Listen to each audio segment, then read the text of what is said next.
हरि बोलो कौन करछु हां भाणी चना छडा होछि आज ते सिंगड़ा हबो बादाम छडुछु हां सिंगड़ा का बे होबा कपाळ में हबो तापरे तम छु पाइबो ए आओ छडा छडा आलू टमाटर झोल हबो अरे वाह दीपावली पई क्या वर्षा बाग होई दीपावली आज आज दीपावली ना नहीं कि हरि बोलो हो करे हाँ हमरा 21 दीपावली ना वैष्णव मत रे अच्छा हो ठीक है छड़ा गिरी गोवर्धन पूजा हाँ अन्नकूट महोत्सव जानचु सबू गिरी गोवर्धन लीला विषय जानचु कौन हेतला जेतले इंद्रदेव माने मायार बसई धरि आइथिले हां तेतले तांको पूरा माने से माने पूरा मायारे माटी आइथिले ना हां तेतले से माने कोन करथिले वृंदावन वासी माने सब बेले इंद्रदेव को माने पूजा करंती बारिश पाए माने वर्षा पाए बारिश पाए तो दिने कहला कृष्ण भगवान कहले कि से दिन इंद्रदेवंकर पूजा करे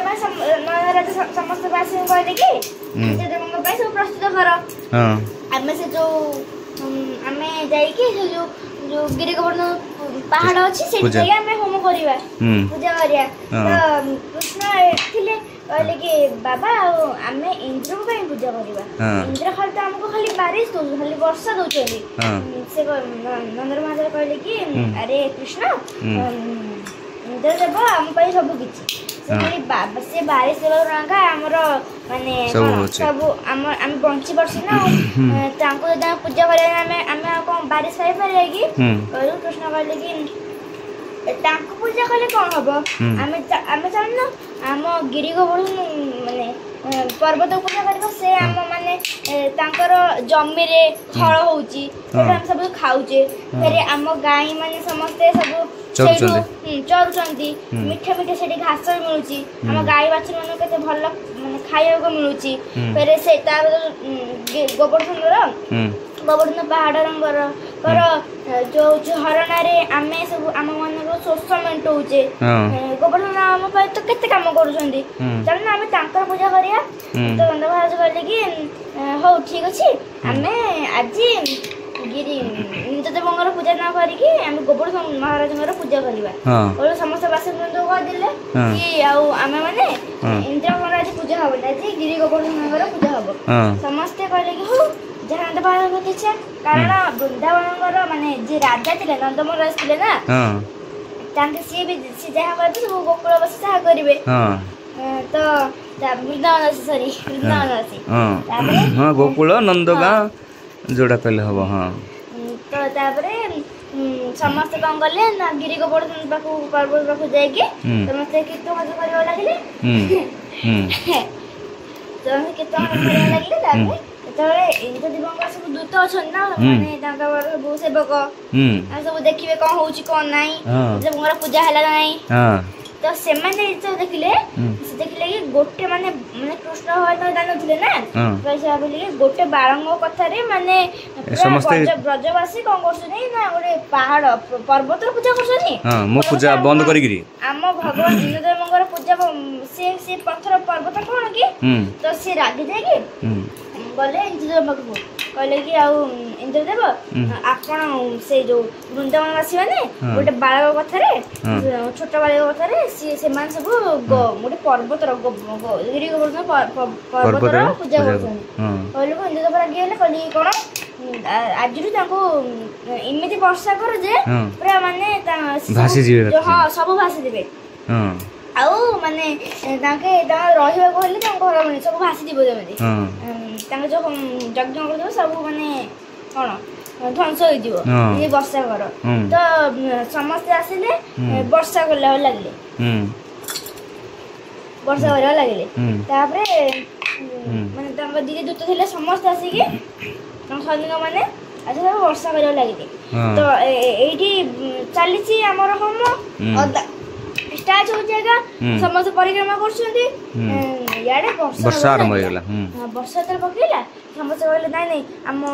आमे केते बड़ अपराध कर देले हमको इंद्र को रागी जाय छंती हेते भाई हम ऊपर वर्षा करछन नंद बाबू भी कहले कि नाही आमे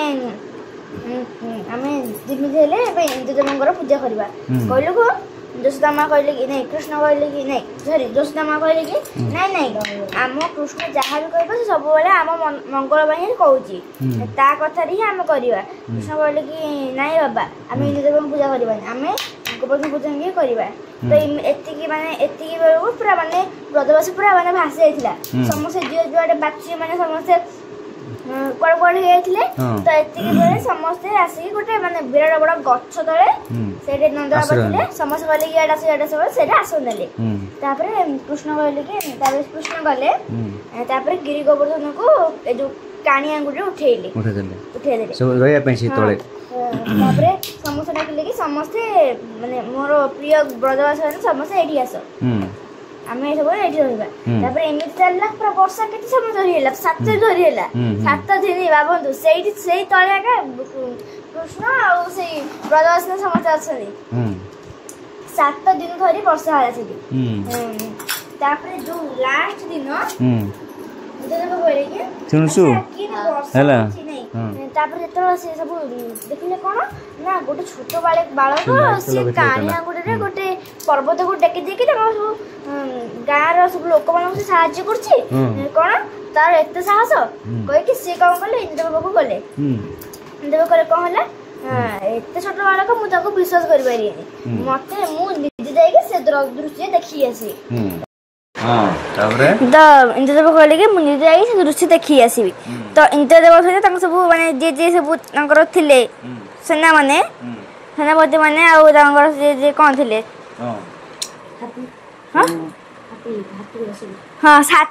ହାତୀଙ୍କ ଯିଏ ଗଜ ଐରାବତ ଥିଲେ ତାଙ୍କ ଉପରେ ବସିକି ଇନ୍ଦ୍ରଦେବ ବାହାରିଲେ ଦେଖିବା ପାଇଁ ସେ ଦୃଶ୍ୟ। ତ ଇନ୍ଦ୍ରଦେବ ନିଜେ ଦେଖିଲେ କଣ ନା ବର୍ଷା ଏତେ ଜୋର ହଉଛି ଗୋଟେ ବାଳକ କଣ ମୁଁ ହଉଛି ସମସ୍ତଙ୍କର ମାନେ ପୂଜ୍ୟ ପୁରା ବିଶ୍ୱ ବ୍ରହ୍ମାଣ୍ଡର ମୁଁ ହଉଛି ମାନେ ପୁରା ପୃଥିବୀର ହଉଛି ମୁଁ ରାଜା ଆଉ ମତେ ସିଏ ଏମିତି ସାହସ କରୁଛି ସେ ବାଳକ କିଏ ସେଇଟା ତ ଏମିତି ମାନେ ସେ ମାୟାରେ ପୁରା କଳସିତ ହେଇଯାଇଥିଲେ ଇନ୍ଦ୍ରଦେବ। ସିଏ ମାନେ ସାରା ପୃଥିବୀର ରାଜା ହେଇ ମଧ୍ୟ ସେ ମାୟାରେ କଳସିତ ହେଇଯାଇଥିଲେ।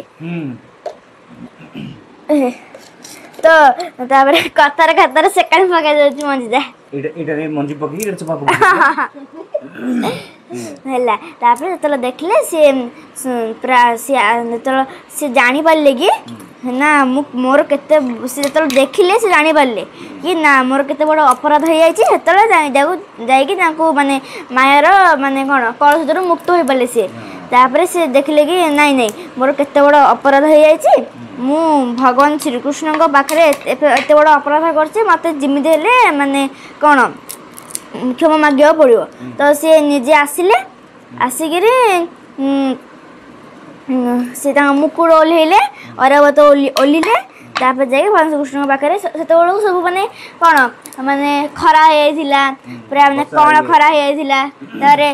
ନଦୀ ନାଳ ସବୁ ମାନେ ସମ୍ପୂର୍ଣ୍ଣ ଯେତିକି ଯଥେଷ୍ଟ ପାଣି ରହିବା ସେତିକି ହେଇଯାଇଥିଲା। ତାପରେ ସବୁ ବ୍ରଜବାସୀ ଖୁସିରେ ଖେଳୁଥିଲେ ନା କଣ ନା ବର୍ଷା ସବୁ ବନ୍ଦ ହେଇଗଲା ଆମ କୃଷ୍ଣ ପାଇଁ ଆମ କୃଷ୍ଣ କେତେ ଭଲ ସବୁ ଏମିତି ଗୁଣଗାନ କରୁଥିଲେ ଭଗବାନ ଶ୍ରୀକୃଷ୍ଣଙ୍କର। ସେତେବେଳେ ଶ୍ରୀକୃଷ୍ଣ ଯାଇ ସବୁ ବଡ଼ ବଡ଼ ଗଛ ସବୁ ପଡ଼ିଯାଇଥିଲା ନା ଏତେ ବଡ଼ ପୁରା ବନ୍ୟା ମାତା ହେଇଥିଲା। ତ ସବୁ ଗଛ ସବୁ ମାନେ ଭଗବାନ ଶ୍ରୀକୃଷ୍ଣ ତାକୁ ସ୍ପର୍ଶ କଲେ ଗଛ ମାନେ ସବୁ ମାନେ ଆଉ ସେ ଜୀବିତ ହେଇଯିବ ସେ ଗଛ ଯାକ। ତ ସେଇଭଳି ଭାବରେ ଭଗବାନ କୃଷ୍ଣ ତାକୁ ଜୀବିତ କରୁଥିଲେ। ଆଗା ଇନ୍ଦ୍ରଦେବ ଆସିଲେ ଭଗବାନ କୃଷ୍ଣଙ୍କୁ ପ୍ରାର୍ଥନା କହିଲେ କି ଆଉ ନାଇଁ ମୋର କେତେ ବଡ଼ ଭୁଲ ହେଇଯାଇଛି ହେ ବିଷ୍ଣୁ ବ୍ରହ୍ମାଣ୍ଡର ମାଲିକ ଆଉ ମତେ କ୍ଷମା କରିଦିଅନ୍ତୁ। ଭଗବାନ କୃଷ୍ଣ ସେମିତି ଛାଡ଼ିଲେନି ଏଇ 7 ଦିନ ମତେ ଭୋକ ରଖିଛୁ 56 ଭୋଗ ଦେ।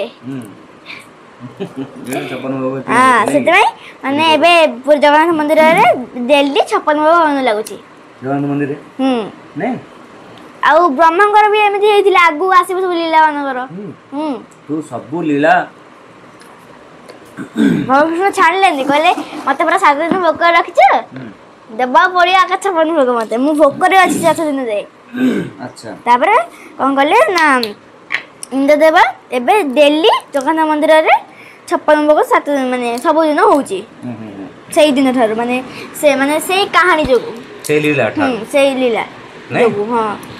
ତୁ କଣ କରିବୁ ସବୁ ଯାକ ଶ୍ରୀକୃଷ୍ଣ ପୁସ୍ତକରୁ ସବୁ ଲୀଳା ଯାକ ମନେ ରଖିବୁ ଆମେ ବୁଲି ବୁଲି ପ୍ରଚାର କରିବା ବୁଲି ବୁଲି ହେଲା ଜାଣିଛୁ ଆଚ୍ଛା तू जानचु गर्थरा के जानिची से वीडियो बाबा भी अछि एबे ए जो गर्थर भाई फोन करथिला मु पचारथिली अच्छा कहलु 2 नंबर रे को जो कृष्णकर नहीं गर्थर ए वीडियो भी अछि हम चैनल देखिए केता हला हां हां हां ए जो भाई माने श्री कृष्ण बलिंगर हम कहलु 12 नंबर रे को एतडा अछि माने को माने लीला अछि भाई कहबो तबरे भाई पचरे 2 नंबर तरे को लीला अछि हम फोन ने कथा होतलो नहीं हो को लीला विषय यदि आपन की धारणा मिली छाए त ताले वीडियो को लाइक कमेंट शेयर करिवे को ए कोन ए लीला विषय आपन यदि किछि धारणा मिल छाए गिरी गोवर्धन लीला माने विषय रे त किछि मोटिवेशन होय थाए ने करे कहते ना अच्छा हम चैनल के लाइक कमेंट शेयर करिवे और सब्सक्राइब करिए मारने अरे वो ओ अले चलो गौर प्रेमानंद इता गौर प्रेमानंद अरे बोल एबे ये करिया कोन समोसा करिया आ बाण फुटेवा हां बसन छे नहीं बाण देखेबा टिके पर कोन कोन बाण आनछे हां हरि बोल